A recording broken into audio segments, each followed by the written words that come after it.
வணக்கம் முத்துக்குமார். நம்ம தமிழ் சேனலை சப்ஸ்கிரைப் பண்ணுற அனைவருக்கும் என்னுடைய மனமார்ந்த நன்றி. இன்றைக்கி வந்து கமெண்ட்ஸ் எல்லாம் வந்து கொஞ்சம் படிச்சிடலாம் அப்படின்னு சொல்லிட்டு சில கமெண்ட்ஸ் எடுத்து வச்சுருக்கேன். நிறைய கமெண்ட்ஸ் வந்து கொஸ்டின் கேட்டிருக்காங்க. சில கமெண்ட்ஸ் வந்து நிறைய டவுட் இருக்குது அவங்களுக்கு. நம்ம சொல்கிறதுல வந்து நிறைய டவுட் இருக்குது. அதெல்லாம் வந்து கிளாரிஃபை பண்ணிடலாம் அப்படின்னு சொல்லிட்டு தான் இந்த வீடியோ. ஸோ அதுக்கு முன்னாடி எல்லோரும் வந்து நம்ம டிஸ்க்ளைமர் அண்டர்ஸ்டாண்ட் பண்ணிக்கோங்க. நம்ம சேனலில் கொடுக்குற அனைத்து தகவல்களும் ஒன்லி ஃபார் எஜுகேஷனல் பர்பஸ் மட்டும்தான். இதில் எதுவுமே ரெக்கமெண்டேஷன்ஸோ டிப்ஸோ கிடையாது. So before investing consult your financial advisor. நான் வந்து செபி ரிஜிஸ்டர்டும் கிடையாது. ஓகே, அதனால் சேஃபாக வந்து இன்வெஸ்ட்மெண்ட் பண்ணுங்கள், அவசரப்பட வேண்டாம். ஓகே, அதே மாதிரி நாங்கள் யூடியூப்பில் சொல்கிறதெல்லாம் பார்த்திங்கன்னா எங்களுக்கெல்லாம் கொஞ்சம் ஏதோ கொஞ்சம் தெரியும். நாங்கள் என்ன எக்ஸ்பீரியன்ஸ் பண்ணுறோமோ அதை உங்ககிட்ட ஷேர் பண்ணுறேன், அவ்வளோதான் நான் வந்து பண்ணுறது. அதனால் அதையே வந்து வச்சுக்கிட்டு அது ஒரு பெரிய டிப்ஸாக வந்து ரெக்கமெண்டேஷன்ஸ் எல்லாம் வந்து கன்சிடர் பண்ணாதீங்க. யூடியூப்பில் எங்கேயுமே கன்சிடர் பண்ணாதீங்க. நீங்கள் டிப்ஸ் அண்ட் ரெக்கமெண்டேஷன்ஸ் வாங்கினா செபி ரிஜிஸ்டர்ட் பர்சன்ஸ் ஆன்லைனில் போட்டிங்கன்னா வருவாங்க, 1000 பேர் வருவாங்க. ஓகே, அங்கேருந்து நீங்கள் வந்து எடுத்துக்கலாம். ஓகே, சரி, இப்போ வந்து நம்ம அந்த கமெண்ட்ஸ்க்கு போவோம், ஒரு கமெண்ட்டாக போவோம். இப்போது அந்த முதல் கமெண்ட்டு பாருங்கள். அவர் என்ன போட்டிருக்காருன்னா, wonderful timely invaluable information always Tamil sir provide such vital information in advance, thank you so much அப்படின்னு சொல்லி ஒரு வீடியோ போட்டிருக்காரு. ஆக்சுவலாக இந்த வீடியோ வந்து மெம்பர்ஷிப்பில் இருக்குது. நான் வந்து இன்றைக்கி மெம்பர்ஷிப்பில் 1 டே முடிச்சுட்டு அடுத்த நாள் வந்து நான் உங்களுக்கு இதை இன்றைக்கி ஈவினிங் மேலே வந்து இதை நான் எனேபிள் பண்ணுறேன். எல்லாருமே அந்த வீடியோ பாருங்கள். இதில் வந்து தங்கம் பற்றின எல்லா கொஸ்டினுக்கும் வந்து அதில் ஓரளவுக்கு ஆன்சர் இருக்குது. கரண்ட்டாக என்ன நடந்துகிட்ருக்குன்ற அந்த டேட்டாவை அப்படியே நான் கொடுத்துருக்கேன். அந்த வீடியோ பாருங்கள். அதே மாதிரி குணா வசந்தன் கேட்டிருக்காரு, hi bro, USA bond rate yield குறையும், அதனால் தங்கம் விலை ஏறும் என்றார்கள். அப்படி என்றால் தங்கம் விலை மறுபடியும் கீழே செல்லுமா அப்படின்னு சொல்லி கேட்டிருந்தார். ஏன்னா இந்த வீடியோவை பொறுத்து அவர் கேட்குறாரு. இதுக்கும் வந்து நான் அடுத்து எனேபிள் பண்ணுற பற்றியில் அந்த வீடியோவில் ஆன்சர் இருக்குது. ஓகே, இன்னொரு விஷயம் என்னென்னா, இப்போயே நான் சொல்லிடுறேன். பாண்டு ஈல்டு குறையும் பொழுது தங்கத்துக்கு பணம் வரும். பாண்டு ஈல்டு அதிகப்படுத்தாங்கன்னா தங்கத்தை விட்டுட்டு எல்லோரும் என்ன பண்ணுவாங்கன்னா பாண்டு ஈல்டுக்கு பாண்ட்ஸ்க்கு தான் போவாங்க. அப்போ தங்க விலை குறையும். ஓகே, ஸோ அது மட்டும் இல்லை, அந்த மாதிரி போகும்போது டாலரோட விலை ஏறுது அப்படின்னா அப்போ நமக்கு தங்கம் விலை இறங்குறது வந்து நல்லாவே குறைக்கப்பட்டுரும். ஓகேவா? நம்ம இந்தியாவில் மட்டும் டாலர் விலையும் தங்கத்துக்கு முக்கியம், தங்கத்தோட விலையும் தங்கத்துக்கு முக்கியம். இந்த டாலரையும் நம்ம கம்பேர் பண்ணிகிட்டே தான் போனோம். இந்தியாவில் வந்து நம்ம டாலரை கொடுத்து டாலரை வாங்கி தான் தங்கம் வாங்குகிறோம். அதனால் அதனுடைய யூஎஸ்டி ஐஎன்ஆருடைய வாலட்டிலிட்டியும் வந்து ரொம்ப ரொம்ப முக்கியம் நமக்கு. ஸோ அது இருந்துச்சுன்னா நமக்கு இந்த மாதிரி இதில் வந்து 100% வந்து நம்ம எதிர்பார்க்க முடியாது. நான் நெக்ஸ்ட் வீடியோவில் அதையும் எக்ஸ்பிளைன் பண்ணியிருக்கேன், நீங்கள் அதில் போய் பாருங்கள். ஓகே, அடுத்தது வந்து சார், மிகவும் அருமை பிரபாகரன், எப்படி செய்திகள் பார்த்து அதிலிருந்து தகவல்கள் பெறுவது, பெருநிறுவனங்கள் இயங்குகிறார்கள் என்பதை தெரிந்து கொண்டேன். இதுவெல்லாம் ஸ்விங் ட்ரேடிங்க்கு பொருந்துமா? என் கேள்விக்கு நீங்கள் பதில் சொல்லும் பொழுது நீங்கள் டைப்பிங்காக அல்லது வீடியோ வடிவில் அதை நான் எப்படி பார்ப்பது? வீடியோவில் தாங்க நான் சொல்லுவேன். சின்ன ஆன்சராக இருந்தால் டைப்பிங் பண்ணிடலாம், பெரிய ஆன்சராக இருந்தால் வீடியோவில் தான் போட முடியும். ஆக்சுவலாக இன்ஸ்டியூஷன்ஸ் வந்து எப்படி ஒரு கம்பெனியை வந்து எடுத்துக்கிறாங்க அப்படின்ற ஒரு விஷயத்தை தான் நம்ம வந்து இந்த வீடியோவில் சொல்லியிருந்தோம். அதாவது இன்ஸ்டியூஷன்ஸ் ஒரு கம்பெனி எப்படி அனாலிசிஸ் பண்ணுவாங்க, நம்மள மாதிரி ஸ்க்ரீனர் வெப்சைட்ஸ்லாம் பார்த்து அனாலிசிஸ் பண்ண மாட்டாங்க. ஏன்னா அவங்களுக்கு எல்லா ஸ்க்ரீனருமே முடிஞ்சு போன டேட்டா தான். ஸ்க்ரீனர்னு எடுத்துட்டிங்கனாலே அது முடிஞ்சு போன டேட்டா தான். அவங்க ஸ்க்ரீனர் பக்கமே வரமாட்டாங்க. ஓகே, இப்போ நம்ம என்ன பண்ணுறோம், ஒரு கம்பெனி எவ்வளோ சம்பாரிச்சிருக்குன்னா உடனே ஒரு டேட்டா எடுக்கிறோம். ஸ்க்ரீனருக்கு என்ன ஆப்லாம் இருக்கோ அதெல்லாம் காசு கொடுத்து வாங்குகிறோம். அதில் போய் டேட்டா பார்க்குறோம். போன தடவை இவ்வளோ சம்பாரிச்சிருக்காங்க, இந்த தடவை இவ்வளோ சம்பாரிச்சிருக்காங்க அப்படின்னு சொல்லிட்டு நம்ம பார்க்குறோம். இதெல்லாம் இன்ஸ்டியூஷன்ஸ் வந்து பெருசாக பார்க்க மாட்டாங்க. ஏன் அப்படின்னா இன்ஸ்டியூஷன்ஸை பொறுத்தளவில் ஸ்க்ரீனரில் வர்றதுக்கு முன்னாடியே அவங்க டேட்டாவை வந்து எடுப்பாங்கன்னா எப்படின்னா அந்த கம்பெனியோடைய நிலவரம் எப்படி இருக்குன்றதை ப்ரெடிக்ட் பண்ணுவாங்க. நம்ம ஸ்க்ரீனர் பார்த்து ப்ரெடிக்ட் பண்ணுறோம், அவங்க ஸ்க்ரீனர் பார்க்காம ரா டேட்டா, அந்த கம்பெனியோட ரா டேட்டாவை பார்த்து ப்ரெடிக்ட் பண்ணுவாங்க. அந்த கம்பெனியோடைய கான்காலில் என்ன சொல்கிறாங்க, அந்த கம்பெனியோடைய வந்து இன்வெஸ்டர் பர்சன்டேஷனில் என்ன சொல்லியிருக்காங்க, அது இல்லாமல் அந்த கம்பெனியோட ஒவ்வொரு மூவையும் வந்து நுணுக்கமாக வாட்ச் பண்ணுவாங்க. ஒரு கம்பெனி ஆர்டர் எடுத்துருக்குன்னா இந்த ஆர்டர் எப்போ எடுத்திருக்காங்க, எங்கேருந்து எடுத்திருக்காங்க, இது நல்ல ஆர்டர் தானா, இந்த ஆர்டர்னால எப்போ பேமெண்ட் உங்களுக்கு வரும், எவ்வளோ லாபம் கிடைக்குன்றதெல்லாம் முன்னாடியே கால்குலேட் பண்ணி வச்சுருவாங்க. நம்ம அதெல்லாம் பார்க்கவே மாட்டோம். நம்ம எல்லாம் வந்ததுக்கப்புறம் நெட் ப்ராஃபிட் அப்படின்னு ஸ்க்ரீனரில் போட்டதுக்கப்புறம் தான் போய் பார்ப்போம். ஸோ இன்ஸ்டியூஷன்ஸ் வந்து நமக்கு முன்னாடி வரைக்கும் கொஞ்சம் ஹார்ட் ஒர்க் பண்ணுவாங்க, உள்ளே இறங்கி. அவ்வளோதான் டிஃப்ரென்ஸ். நம்ம அதை வந்து பண்ணோம்னா நமக்கும் வந்து இன்ஸ்டியூஷன்ஸ் மாதிரி ப்ரெடிக்ஷன்ஸ் மெத்தட் ஓரளவுக்கு கிடைக்கும். அதுலேயும் ஃபெயிலியர்ஸ் உண்டு.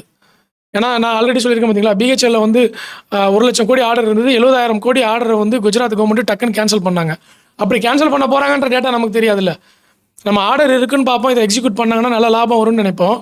ஆனால் நடுவில் ஆர்டரே கேன்சல் ஆகுதுன்றப்போ ஒன்றும் பண்ண முடியாது. ஸோ அங்கேயும் ரிஸ்க் இருக்குது. பட் இது எல்லாமே ப்ரெடிக்ஷன் மெத்தட். அதனால தான் அது எல்லாத்தையுமே இன்ஸ்டியூஷனோட ப்ரெடிக்ஷன், அவங்களும் கணிச்சு தான் போவாங்க. ஓகே, அடுத்தது வந்து துர்காஸ்ரீ அப்படின்றவங்க கேட்டிருக்காங்க. சார் நான் என்கிட்ட இருக்கிற கோல்டு அடகு வச்சு 48 கிராம் கோல்டு வாங்கினேன் ஃபார் இன்வெஸ்ட்மெண்ட் பர்பஸ். நான் வாங்கும்போது பர் கிராம் 16,800. நான் வாங்கின பிறகு கோல்டு ரேட்டு குறைஞ்சிருச்சு. நான் என்ன பண்ணேன் அப்படின்னு சொல்லி கேட்டிருக்காங்க. ஆக்சுவலாக கோல்டை வந்து நம்ம இது வரைக்கும் நம்மளுடைய பாரம்பரியத்தில் நம்ம என்ன பண்ணியிருக்கோம், கோல்டுன்றது ஒரு அசட்டு. ஓகே, அந்த அசட்டை வந்து இப்போ நான் மோதிரம் போட்டிருக்கேன், இந்த மோதிரம் எப்போ வாங்கினதுன்னு எனக்கு டேட்டு கூட தெரியாது. ஆனால் நம்ம என்ன பண்ண போகிறோம், இதை விலை ஏறிடுச்சுன்னு சொல்லி நம்ம விற்க மாட்டோம். புரியுதுங்களா? கண்டிப்பாக இது விலை ஏறி இருக்கும். இது வாங்கி ஒரு 5-10 வருஷம் இருக்கும். பட் இப்போ விலை ஏறி தான் இருக்கும். அதுக்காக போய் விற்கிறது இல்லை. இது அப்படியே நம்ம யூஸ் பண்ணிட்டு தான் இருக்கோம். ஓகே, ஏன்னா இது வந்து ஒரு ப்ரொடெக்ஷனுக்கான ஒரு அசட்டாக நம்ம கிரியேட் பண்ணி கொண்டு போய்கிட்டு இருக்கோம். அப்படி இருக்கிற பட்சத்தில் நீங்கள் விலை இறங்கிடுச்சு கோல்டு அப்படின்றத வருத்தப்படுறத விட அது ஒரு அசட்டாக தான் வந்து நீங்கள் நினச்சிக்கிட்டு வெயிட் பண்ணணும். ரெண்டாவது, நீங்கள் வந்து ஷார்ட் டேர்ம் லாபத்துக்காக, ஷார்ட் டேர்ம் கெயினுக்காக நீங்கள் பண்ணுறீங்க அப்படின்னா கொஞ்சம் வந்து இறங்குனதுக்கப்புறம் பண்ணுறது தான் வந்து பெஸ்ட்டு. ஏறிக்கிட்டு இருக்கும்போது வந்து பண்ண வேண்டாம். ஆனால் என்றைக்கு இருந்தாலும் கோல்டு வந்து நமக்கு ஒரு சஸ்டெயினான ஒரு அசட்டு தான். நல்ல ஒரு லாபத்தை கொடுத்துக்கிட்டு தான் இருக்குது. ஸோ அப்படின்ற பட்சத்தில் இறங்கினாலும் நீங்கள் கொஞ்ச நாள் வெயிட் பண்ணலாம். அதுக்கு மேலே அது வந்து ஜீரோ ஆகிறதுக்குலாம் வாய்ப்பு கிடையாது. ஈக்விட்டி மார்க்கெட்டில் வேணால் 50% இறங்கும், 60% இறங்கும், 70% இறங்கும். கோல்டு அப்படி கிடையாது. அதனால் எனக்கு தெரிஞ்சு இந்த மாதிரி நீங்கள் அதிக ப்ரைஸில் வாங்கிட்டீங்கன்னு வருத்தப்பட வேண்டாம்.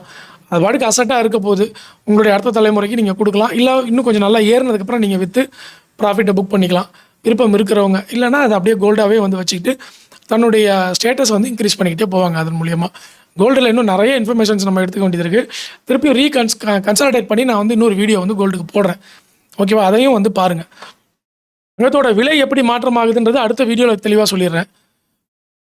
அடுத்தது பார்த்தீங்கன்னா இந்த வீடியோ எல்லாரும் பாருங்கள். சக்தி மங்கலம் போட்டிருக்காருப்பாங்க. எக்ஸலண்ட், உலக பொருளாதாரத்தை மிக அருமையாக விளக்கியதற்கு நன்றி. தொடரட்டும் உங்கள் பயணம். தங்கம் இன்னும் ஏறுமா? ஒய் கோல்டு ப்ரைஸ் வந்து ஹைக் ஆகுது? இனிமேல் என்ன மாதிரிலாம் வந்து நியூஸ் வரும், தங்கம் என்ன மாதிரி ரியாக்ட் பண்ணலாம் அப்படின்ற டேட்டாலாம் வந்து கொடுத்துருக்குறேன். ஸோ அதை வந்து கண்டிப்பாக எல்லோரும் போய் பாருங்கள். எல்லாருக்கும் ஷேர் பண்ணுங்கள். ஸ்டூடெண்ட்ஸுக்கெலாம் ஷேர் பண்ணுங்கள். ஓகே, எல்லாருக்குமே ஷேர் பண்ணுங்கள். உங்கள் ஃபேமிலியில் இருக்கிறவங்க எல்லாருக்கும் வந்து ஷேர் பண்ணுங்கள். ரிலேட்டிவ்ஸ், ஃப்ரெண்ட்ஸுக்கெலாம் ரொம்ப முக்கியமான ஒரு வீடியோ அந்த வீடியோ. ஓகேவா? இது வந்து எனக்கும் கொஞ்சம் தாங்க தெரியும். எனக்கு வந்து நிறைய டேட்டாலாம் எனக்கும் நிறைய தெரியாது. நான் மட்டும் என்ன பெரிய எக்கனாமிஸ்ட்லாம் இல்லை. ஏதோ கொஞ்சம் தெரியும், அதை நான் படிச்சுக்கிறேன். ஃப்ரீயாக டைமில் படிச்சுட்டு நான் உங்களுக்கு ஷேர் பண்ணுறேன். அவ்வளோதான் அதில். ஓகே, அடுத்து வந்து இன்னொருத்தர் போட்டிருக்காரு. செப்டம்பர் 15 வரைக்கும் கூட தங்கம் ஏறதுக்கு வாய்ப்பு இருக்குது, பிறகு வந்து கவனமாக இருங்க அப்படின்ற மாதிரி போட்டிருக்காரு. இதை பார்க்கணும். பஞ்சவர்ணம் போட்டிருக்காரு. தங்கம் வந்து கிராம் 6000 இருந்த பொழுது யாரும் பேசவில்லை, இப்பொழுது ஆளாளுக்கு ஆளுடம் சொல்ல வருகிறார்கள் இந்த பொருளாதார புலிகள். ஆக்சுவலாக நாங்கள் பொருளாதார புலிகள்லாம் நான் இல்லைங்க. நான் ஒரு சாதாரண ஆள் தான். நான் தான் இப்போ சொன்னேன்ல, இப்போ கொஞ்சம் நேரத்துக்கு முன்னாடி கூட ஏதோ எனக்கு நான் கொஞ்சம் உங்களுக்கு முன்னாடி படிக்கிறேன், கொஞ்சம் டைம் ஸ்பெண்ட் பண்ணுறேன், அதை வந்து உங்ககிட்ட ஷேர் பண்ணுறேன். நான் எங்கேருந்து நாலேஜ் எடுத்துக்க முடியும்? நீங்கள் சொல்லுங்கள். இப்போ எனக்கு என்ன பை பர்த்தாக நாலேஜ் இருக்க போது, ஒன்று நான் புக்கு படிக்கணும், இல்லை ஏதாவது இன்டர்நெட்டில் போய் சர்ச் பண்ணி பார்க்கணும். அப்படி தான் நாலேஜ் வரப்போகுது. அப்புறம் அந்த டேட்டாவெல்லாம் எடுத்து நம்ம ஒரு ரிலேட் பண்ணுவோம். ரிலேட் பண்ணி நமக்கு ஒரு ஐடியா தோணும். அவ்வளோதான் ஸ்ட்ராட்டஜி. இதுதான் வந்து எல்லாருக்குமே நடக்கும். நீங்கள் எக்கனாமிஸ்ட்டே எடுத்தாலும் அவங்க என்ன பண்ண போகிறாங்க, ஒரு புக்கு படிச்சிருப்பாங்க, அந்த புக்கோட நாலேஜை வச்சு அவங்க டெவலப் பண்ணி உங்ககிட்ட சொல்ல போகிறாங்க. எல்லாருமே அவ்வளோதான். ஸோ அதனால் நான் வந்து பொருளாதார புலிகள் அப்படின்ற மாதிரிலாம் இல்லை, ரொம்ப எனக்கு கொஞ்சம் தான் தெரியும். இதில் தங்கம் வந்து 6000 இருந்தபொழுது யாரும் பேசவில்லை அப்படின்னு போட்டிருக்கீங்க. எனக்கு என்னவோ நீங்கள் புது சப்ஸ்கிரைபராக இருப்பீங்களோன்னு எனக்கு தோணுது. ஏன்னா 2016 வந்து தங்கத்தை நம்ம வந்து ஒரு டைவர்சிஃபை பண்ணுறதுக்கு தங்கம் வந்து சொல்லியிருக்கோன்னா அட்வைஸ் ரெக்கமெண்டேஷன்லாம் எல்லாம் சொல்லலை.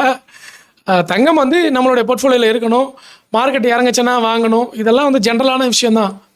ஓகேங்களா? இது எல்லாருக்குமே தெரியும். இன்னொன்று வந்து தங்கத்தை வாங்குறதுக்கு நகையாக வாங்கும்பொழுது ரொம்ப கஷ்டப்படுறாங்கன்னு சொல்லிட்டு அதுக்கு மார்க்கெட்டில் என்னென்னலாம் ஐடியா இருக்குன்றதெல்லாம் கலெக்ட் பண்ணி நான் வந்து சொல்லியிருந்தேன். சில ஜுவல்லரியில் வந்து அப்போ வந்து ஒரு சில ஜுவல்லரியில் மட்டும் அந்த ஸ்கீம் இருந்தது, மந்த்லி ஸ்கீம். அந்த ஸ்கீமில் போய் ஜுவல்லரி வாங்கும் பொழுது உங்களுக்கு வந்து அந்த செய்கூலி சேதாரம்லாம் இல்லாமல் அந்த 15% 20% வந்து நீங்கள் சேவ் பண்ணலாம். அதன் மூலிமா வந்து தங்கத்தை ஈஸியாக அக்யூமுலேட் பண்ண முடியும்லாம் வந்து வீடியோ போட்டிருந்தேன். தங்கத்தில் முதலீடு பண்ணலாம். ETF நம்ம கோல்டு ETF, சில்வர் ETFs எத்தனை வருஷமாக நம்ம பேசிக்கிட்டு இருக்கோம். ஓல்டு சப்ஸ்கிரைபருக்கு தான் தெரியும். இன்னொன்று வந்து 6000 இருந்த பொழுதெல்லாம் நம்ம வந்து பேசாமல் இல்லைங்க, அதுக்கு முன்னாடியே பேசியிருக்கேன். நான் வந்து அதுக்கான ப்ரூஃப் கூட என்கிட்ட இருக்குது. யாராவது இப்போ நிறைய பேர் போட்டிருக்காங்க. நான் ஏதாவது இப்போ தேடி பார்த்து நான் உங்களுக்கு இப்போ அனுப்புகிறேன். நீங்கள் அப்படியே இந்த வீடியோலேயே இருங்க, நான் பாஸ் பண்ணிட்டு நான் அந்த டேட்டா எடுத்து காமிக்கிறேன் உங்களுக்கு. இப்போ நீங்கள் பார்த்துட்ருக்கீங்களா, இதை பாருங்கள். இது வந்து ஒரு நண்பர் எனக்கு டெலிகிராம் அனுப்பிச்சது. அவருடைய நம்பரை வந்து நான் ஹைட் பண்ணிட்டேன். அவர் வந்து எப்போ போட்டிருக்காரு அப்படின்னா, ஸ்கீம் அமௌண்ட் வந்து மாதம் 30,000 ரூபா தங்கத்துக்கு வந்து சிட் ஃபண்டு கட்டியிருக்காரு. இது GRTயில் கட்டியிருக்காருன்னு நினைக்கிறேன். ஓகே, ஏன்னா ஓகே. 30,000 மாதம் கட்டியிருக்காரு. அவர் கட்டும்போது 2022 கட்டியிருக்காரு. 2022 ஒவ்வொரு மாதமும் 30,000 கட்டியிருக்காரு. அப்போ கோல்டோட ரேட்டு பாருங்கள், 4,700, 4,500, 4,320 இந்த ப்ரைஸில் தான் கட்டியிருக்காரு. எப்போ 2022. நீங்கள் 6,000 இருக்கும்போது நாங்கள் பேசலன்னு சொல்கிறீங்க இல்லையா?